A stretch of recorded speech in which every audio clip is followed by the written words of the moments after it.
Gennevilliers, en région parisienne. Au pied de la tour de la résidence des Grésillons, les Chibani prennent leur mal en patience pendant cette crise du Covid. Du fait de la fermeture des frontières, beaucoup n'ont pu rentrer au bled.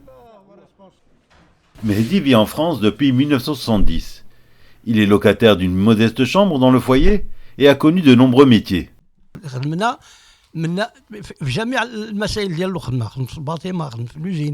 Sa vie n'a pas été facile, d'autant qu'il doit faire face en ce moment à une situation ubuesque avec les impôts de Gennevilliers. En effet, il est considéré comme célibataire alors qu'il est marié depuis 1963 et a 8 enfants.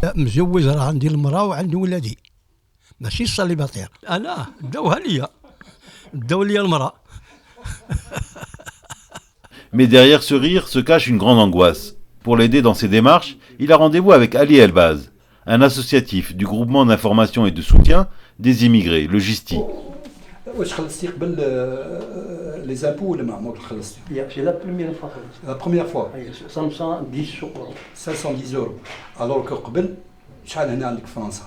عندي من le 27 juin 70. 70. 70. يعني أكثر من 50 عام. Le centre des impôts fait une différence entre les personnes qui vivent seules ici en France et les personnes qui sont mariées avec leur femme. Le centre des impôts, il les considère comme célibataires ou bien comme divorcés. Or, ces personnes-là, ils sont mariés. Ils ont leur femme, ils contribuent, ils vont les voir tous les ans. S'il y en a même, pour certains retraités, ils vont 2 fois par an dans les pays d'origine. Quand on regarde un petit peu les formulaires des impôts, vous cochez une case mariée, il y a une autre case célibataire, il y a une autre case divorcée. Il n'y a nulle part marqué marié sous le régime de la séparation des biens.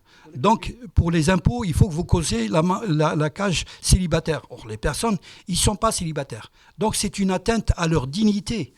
Ce changement de statut dans les impôts a des conséquences qui vont bien au-delà. Il est célibatarisé, il ne pourra jamais demander un regroupement familial, par exemple, pour sa femme. Donc, pour toutes les administrations, il est considéré comme célibataire.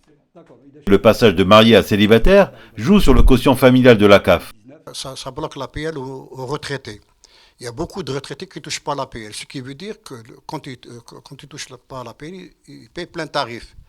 Et parfois, ils n'arrivent pas, ils se trouvent en situation irrégulière par rapport à la redevance. Et qu'est-ce qui se passe? Mise en demeure, procédure, etc. Quand il s'agit de droit, malheureusement, jamais les étrangers ou les immigrés ou les personnes âgées ne sont pris en compte. Il y a, je dirais, un traitement qui est différencié entre les personnes françaises majoritairement qui habitent dans les maisons de retraite, et c'est tant mieux pour eux qu'on les traite bien. Ce qui n'est pas normal, c'est qu'on ne traite pas du tout nos vieux Chibani ici dans les foyers comme ils se doivent. Le cas de Mehdi est loin d'être isolé. Alertés, le maire de Gennevilliers, Patrice Leclerc, et la députée Elsa Fossillon ont demandé des explications au centre des impôts. Des lettres restées sans réponse. Mehdi vit cette situation avec de l'amertume, après 50 ans de vie en France. ويحترمونا بحال ملي دخلنا فرنسا في 70 بحال الاحترام ما عمرنا درنا شي معهم شي المحكمات وما كنسرقوا لهم ما كان جينا محترمينهم ودروك راهم رجعوا فينا قضاو بينا الغرض وغادي يلوحونا برا ما صافي دوروا يديروا الحل باش يخرجونا هي يخرجوك بالضرائب. Angoissé, il s'attend au pire. Il n'a pas encore reçu sa feuille d'impôt de 2021 et craint que rien ne change.